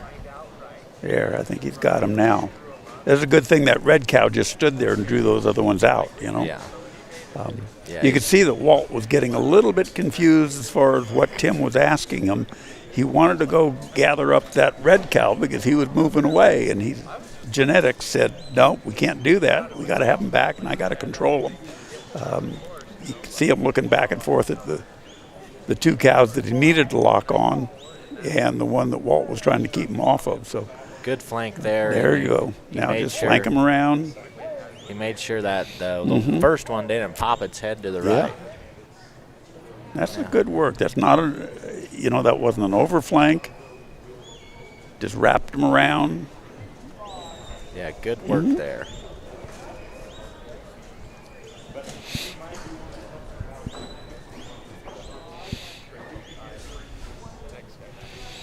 Now we'll get on a little bit faster pace, headed into. Every time that happens, turn the cattle around. Now they're spreading out. Walt's got to work twice as hard to get them started. And he didn't like that faster pace. He wanted them to, hey, slow down, stay closer to me.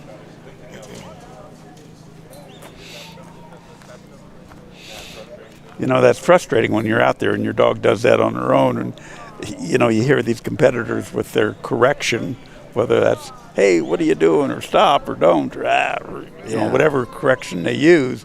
It's frustrating for us because, you're thinking, come on. It was going perfect. Perfect. What did you do that for? I mean, you didn't need to do that.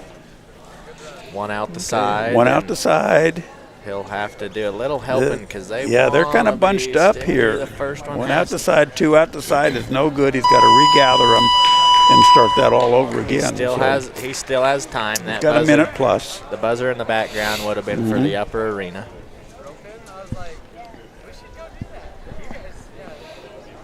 There was some good work there with Lincoln Rogers and Rita and Sally and Ryan Davis and Elwood. Joey teaching him how to on that.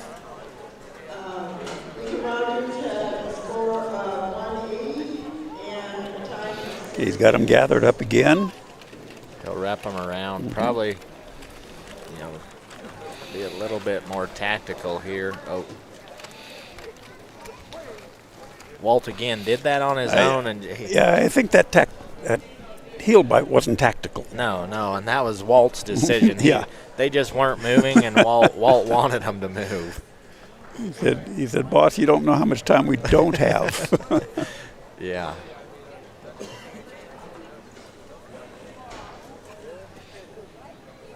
Tim, he would like to gather up these points if he can. He'll at least want to get some. Yeah, it looks like he's going to run out of time, and there goes the buzzer. So, you know, he and Walt go out. They have a little talk. They'll regroup. You know, he didn't have the best cattle in there, Yeah. you know, in the herd. Maybe he made a couple mistakes on his flanks, maybe on his stop. Walt took a couple little heel bites in there, you know. Yeah, and the cattle. He'll come back. He's a good competitor. The cattle, it's just the first 3 out the gate. There's no draw. There's no, really sorting. They just, you know, the first 3 in the pen or the first 3 that go into the ring. Right. So here we are with XP Ranch Photography again, Lori and Ken Herbal. And I've always thought Lori is our photographer, which she is. And I was talking with her the other day. Kent has been over in the sheep arena all week doing the judging over there. Wow, yeah. Very knowledgeable person.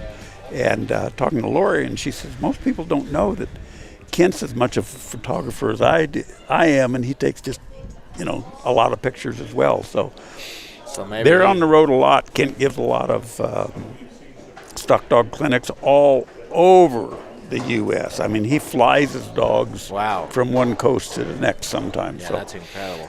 Pretty amazing. Maybe he's on a camera today. We finished up the sheep know. trials yesterday, and that was incredible. Some of those pictures are going to be awesome. When those dogs took off yesterday, some mud went flying off their paws, and I can only imagine Lori was able to capture that on some pictures. Yeah.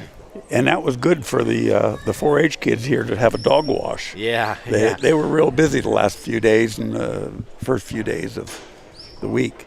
So here's Brent Caber again with Walt. Brett comes from Nevada, I believe. He puts Spring on Creek, which is right there at Elko. Puts We saw on him a trial there. We saw him a little earlier with his other dog, Gente, I believe is the way you pronounce it.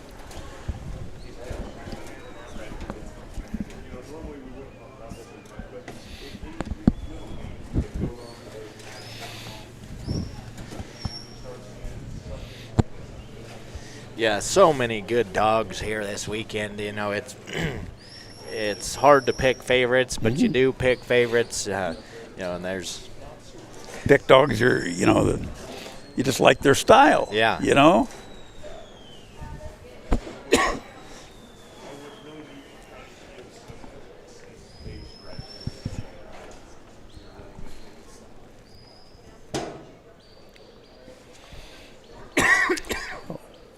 Brett's got them kind of gathered up again. And they don't really want to stay together. They're not wanting to stay together. They're just, there's no reason that one should have run out. But guess what he did? The other 2 were standing patiently. And if these cattle could communicate and talk between them, those 2 that are standing in the obstacle are trying to tell that other one, hey, if you just come back here, do what that dog asked us to do. We trot around this arena for a couple minutes, and we can go back, and we're back eating again. So come on. Yeah, we're back to grass We're back in 5 minutes if we do. And that son of a gun just skirted that where he didn't want to come out, and now he's going to go out the wrong way. That one's definitely not wanting to play the game the way we want it played.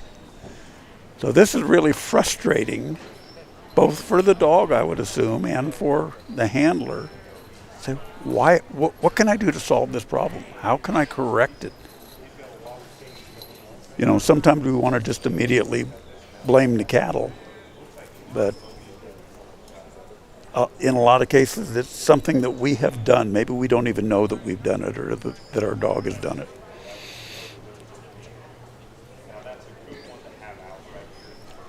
Yeah. And that one just, again, the other 2 are standing there saying, if you just come back here, let this dog push us around for about a couple minutes, we're going to be back eating grass.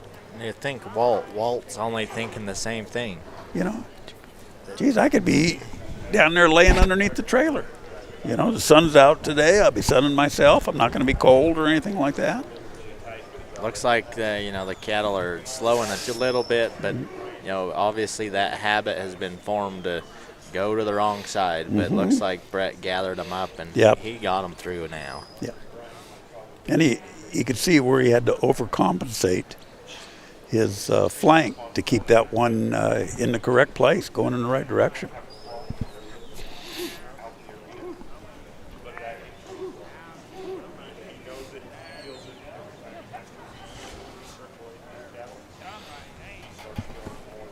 Yeah, it looks like we got them into 2, but as you can see, they went up the skinny side. Walt did a great job going in there and influencing them out.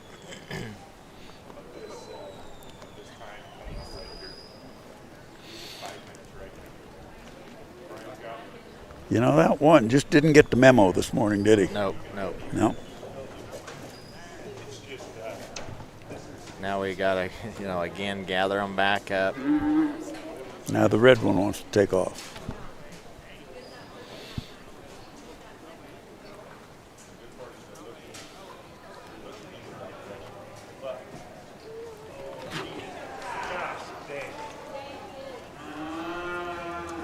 Yeah, and Brett, at this point, he's just got to be thinking, I got the wrong cattle. Yeah. I think most of us as competitors at this point, we know we're not going to finish it. We're not going to win. We just like to end this situation with our dog coming away doing something correct. Making it a good experience for the dog.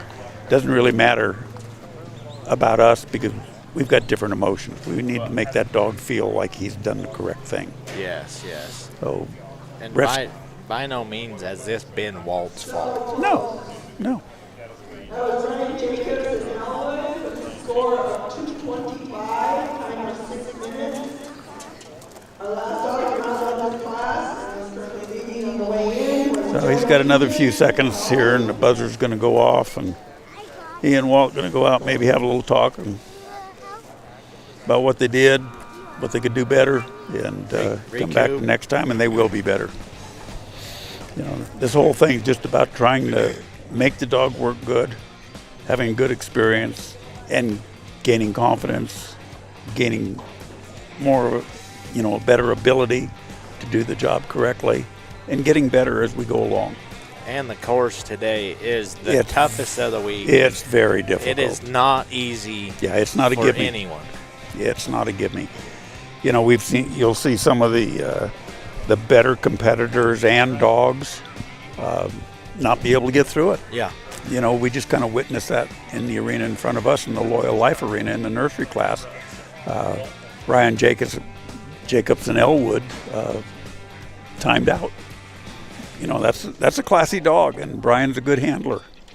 Yeah, and he was, he came into the round second.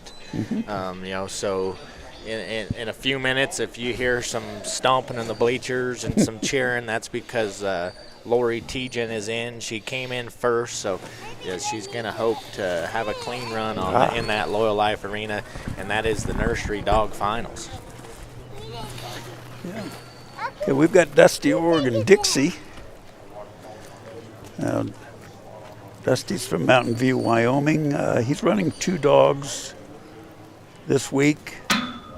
He was one of his dogs was Dog of the Year in the Novice division, and that's the dog that gets the most points over the year by going to different trials.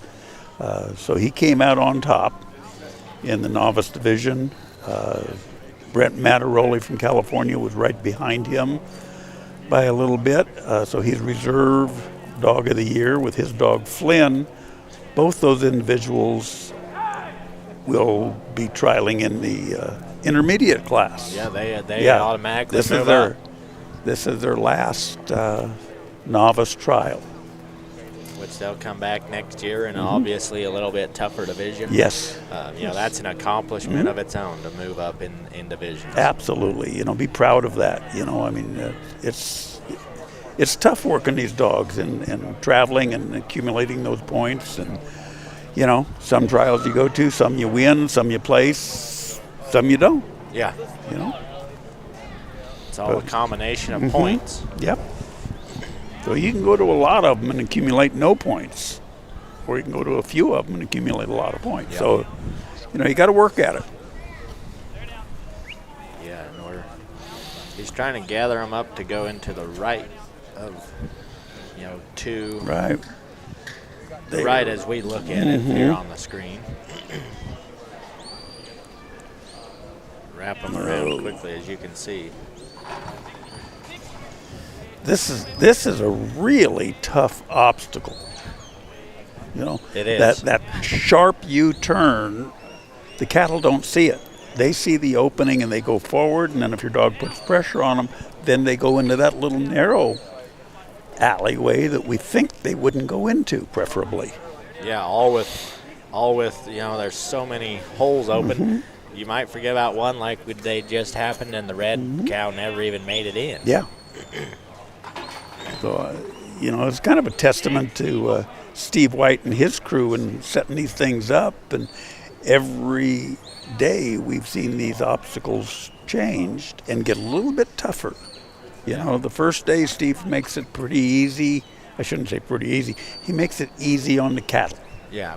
So the cattle flow well, and they come through the day with the least amount of stress as they possibly can.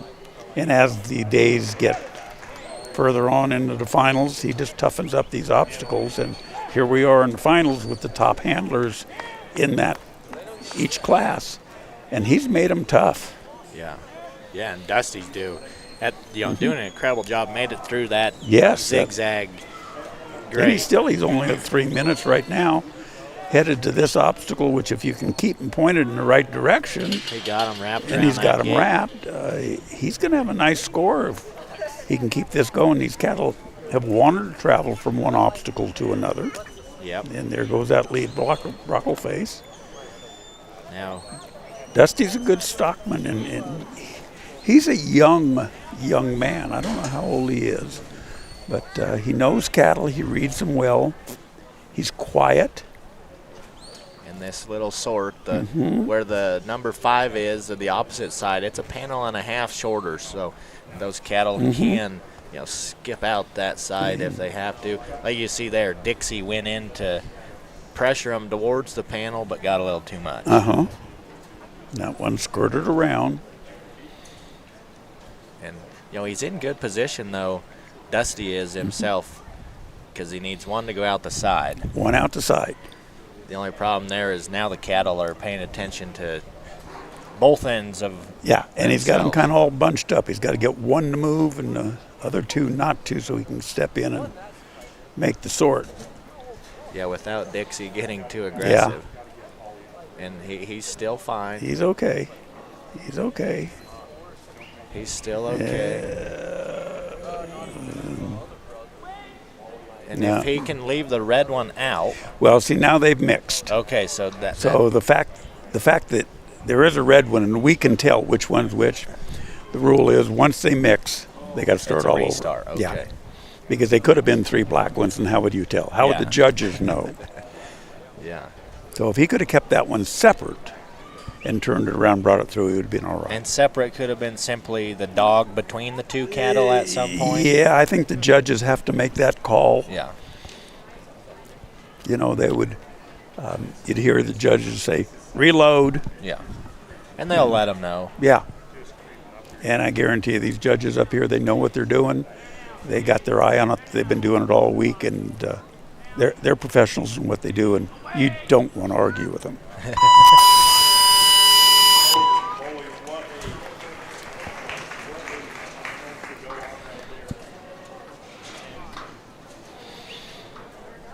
So Dusty still has 30 seconds, and it looks like he's got them gathered again. And he's got them where he could make the sort if they come through. That red one just backs out. So the sort is an all or nothing. He'll either get all 45 points for the sort, or he'll get nothing. So in missing his sort, he's also going to miss his exhaust. Miss the exhaust. So he's going to be 90 points down.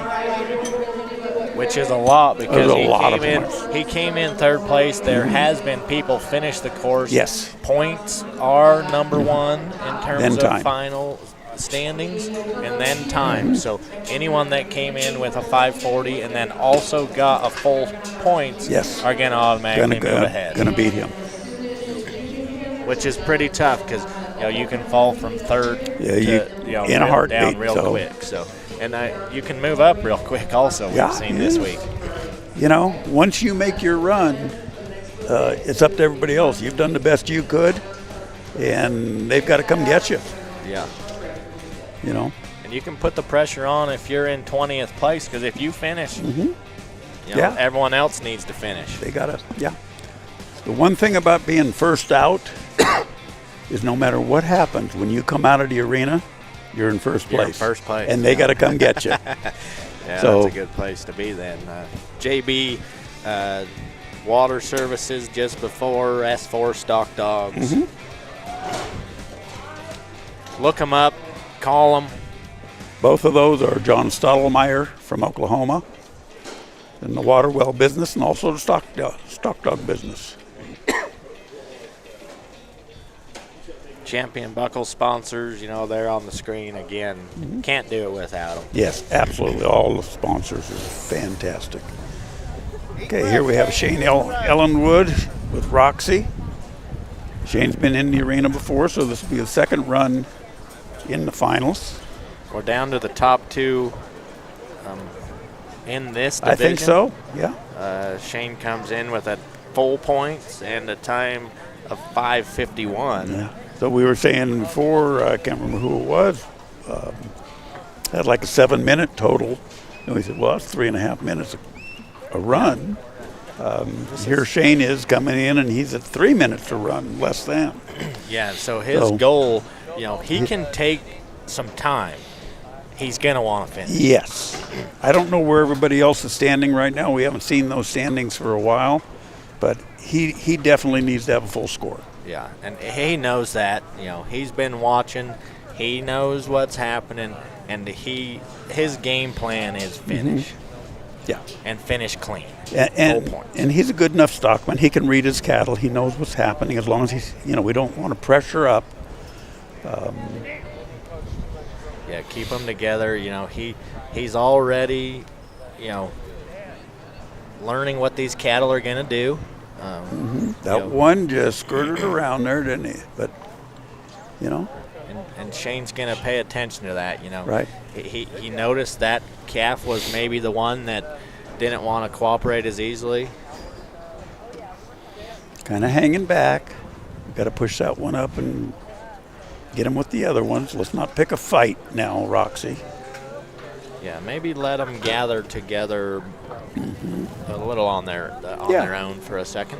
Yeah. See, leave her alone. She kind of trotted up there. Roxy goes around. She's got to push them back and then into the obstacle number 3, which is cattle. Again, we just talked about pressure and release. So put a little pressure on them like Roxy did. They turned right around. They're being cooperative. Okay, he's going to flank them. And you'll go by side. Roxy working wonderfully. Quick. Off. It doesn't take much. That was a little bit of an overflank. Right still. when we say something, it tends to, the dogs can't hear us, but we hit them right at the right time to. Oh, Roxy. Yeah. We were telling everyone you were How doing good it you were. perfect, and then we jinxed you. So, Yeah. but But still she's- recovered perfectly fine. She's 2.5 minutes going into this second to the last obstacle. Roxy's gonna take the long way around Yeah. to get them turned out.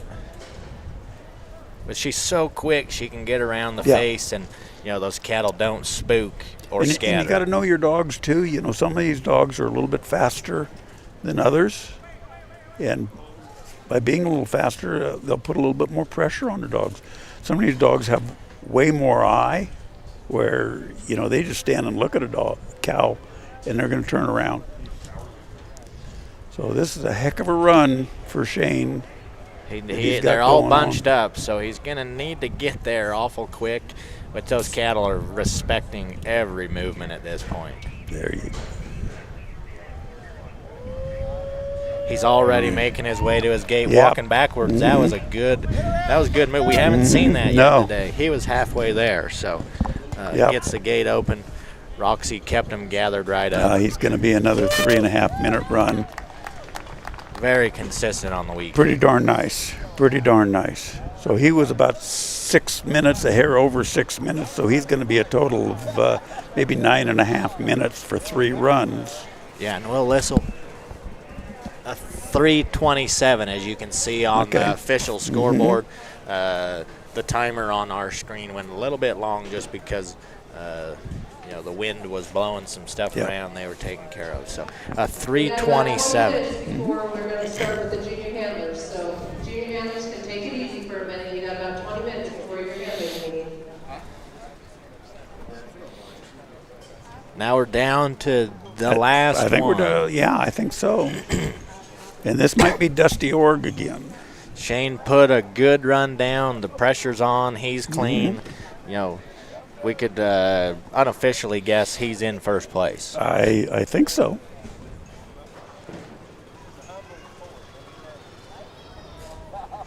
Okay, I can't see who this is coming in. Here's our, yeah. Yeah. And There look it at is. that. He's a 9:11, and the second place is at a 12:42. He's 2.5 minutes ahead. He's one run faster almost on the weekend combined time. So he had a real good week. Yeah, he did. And all good competitors. Charles Gates, we saw him today, and he did it. Charles Gates had an excellent run Oh, today. yeah. Now here's Zach Brady. He's run a dog here in the final run earlier. This is Daybell's Ranger. Quick, big, white dog with a little bit of red on his face. Yep. Now he's coming in here with a total time of 5 minutes and 14 seconds. So what was Just over 9 minutes, so he has probably a 4 minutes to work with. Yeah, he's got to be under 4 minutes probably to come out on top. Whoa. He's got himself a, dog's very quick. He's got himself a heifer there that wants to be a little bit quick also. Yeah. This looks to be a strong, fast dog. Sometimes the strong, fast dogs aren't the right dog for the set of cattle that you drew. And sometimes the slower, less strong dogs aren't the right dog for the cattle you drew. Yeah, Zach, he's probably, he's going to want Ranger to slow down just a little bit. Stay off these cattle. They're a little bit more flighty than some of the other ones have been. Ranger's trying, but the clock's ticking. So we said he needed to be about a 4. Less than a 4, and he's already going on a minute and a half. Yeah, he can do it. They're going to go in wrong, so he has to, he can send them out that same way if he can keep them gathered up. You can see Ranger is kind of getting a little frustrated. Ranger looks like would be a heck of an outside dog. He's strong. Yeah, he's got a big, lot of strong. power to him. Zach is doing a really good job of controlling him. He's got a heck of a down on that dog. Just comes to a sliding stop. Yeah. When he yells, stop. So here we are. If we can get this. One of them snuck One of them out. just decided he didn't want to go. But he's okay there because the two that have been the problems went in, but they went in the wrong way. So he's got to clean. He's got Cleared to a whole pen clear out. it out. And you can only think that Zach, being the competitor he is, he knows how many times he's had to readjust these cattle, and he's hearing that clock tick in his head. So he's getting a little bit uptight as well. And here One we of go them again. got stuck. Same thing. Nope. Zach can come around and help. Yeah, there you go. There we go. All right, so we're through that. 3 minutes. He has a minute, which I think it's doable. It's very doable if everything works. And, these cattle are, There. if we can keep that ball. That white face, the he trouble just child. said, nah. And again, Shane's head is probably saying, why don't you just follow? Yeah, Yeah. you know, Zach, they were right in the perfect position. Boy, they were headed in. That baldy face took the easy way around. So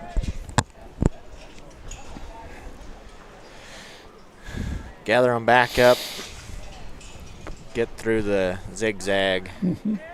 I think he can do it. Ranger went in too tight on the flank. They were headed to the right direction. Yeah, when we get tense, like we've talked about, you know, our emotions. There we go. If Ranger can. Now, that baldy face is. Ranger wants to kind of stay inside that obstacle a little too much. You just see it happening. And he's not still. Not what you want to see. Zach knows, you know, he knows at this point he's using time. He still wants to finish because then he stays in. At least he's in the hunt. You know, the hunt there for the top positions.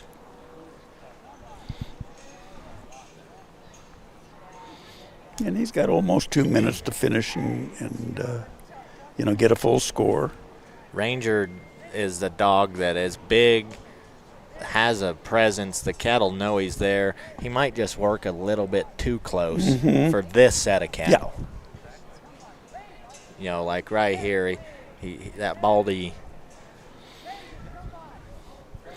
You know, the cattle feel the presence of the dog. And, you know, it's funny. We see this at home a lot of times. You know, you get a less confident dog. Yeah. And cattle that have just moved perfectly off the dog that worked them before, just stop and turn around and look at that. Say, what are you going to do? Yeah. You know? And they're just testing the dog. The baldy face turned around on him and came back through the where they He's were just already, having a heck of a time.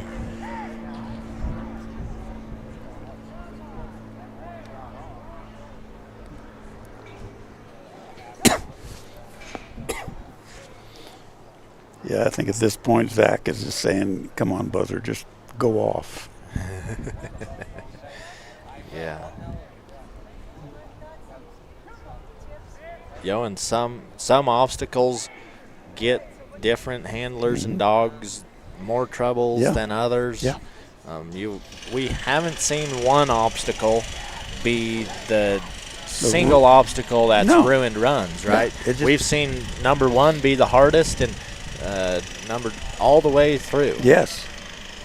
You know, it just depends on how those cattle, you know, approach it, how you're working your dog, if you can keep them together. Some obstacles give you a little bit more leeway of getting into it. So yeah, and Brady, you know, Zach, he timed out there with Ranger. A good run. You know, we'll have results as they come. Yeah, pretty quick. They'll post those. So. Okay, so that's the unofficial for the day. That's pretty darn nice. Shane Elwood come in there first with that really nice final run. Both his dogs. Charles had an incredible run today. He did. Which that really helped him to be in that third spot. His run today was incredible. Yeah. And Stacy Bisnet with Jane in there in fourth, and Kylie Emery with Dolly in fifth place. So that's the end of the line. Again, that's unofficial. We don't know what's going on upstairs, if they've got questions or don't have questions, but that was a heck of a class. So we're going to take a break, and we'll be back later in the open, I guess. And they're going to have the nurse. Oh, they're going to have some juniors. I think the intermediates will go in the true. Oh, that's right. I'm looking at this one. We got to go that one. Yeah, the juniors and the open will be coming up in the Loyal Life. Very good. We'll see you in a minute.